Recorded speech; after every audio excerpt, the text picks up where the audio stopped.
بسم اللہ الرحمن الرحیم۔ بخار میں وفات پا گئے تو شہید ٹھہرائے جاؤ گے۔ غزوہ تبوک میں حضرت عبداللہ ذوالبجہ رضی اللہ تعالیٰ عنہ کے سوا نہ کسی صحابی کی شہادت ہوئی نہ وفات ہوئی۔ حضرت عبداللہ رضی اللہ تعالیٰ عنہ ایک غریب مہاجر تھے اور اصحاب صفہ میں سے تھے۔ یہ غزوہ تبوک میں شامل ہوئے اور ان کو بخار آ گیا۔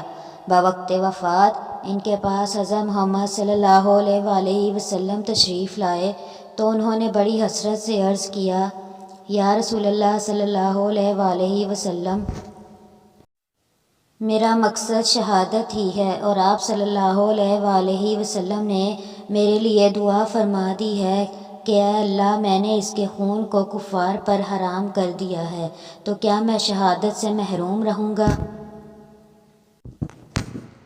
حضور صلی اللہ علیہ وآلہ وسلم نے ارشاد فرمایا، جب تم جہاد کے لیے نکلے ہو تو اگر بخار میں بھی مر جاؤ گے تو بھی تم شہید ہی ہوگے۔ اس کے بعد بخار ہی فرمایا۔ جہاد میں حضرت عبداللہ ذوالبجہ رضی اللہ تعالیٰ عنہ کا وصال ہو گیا۔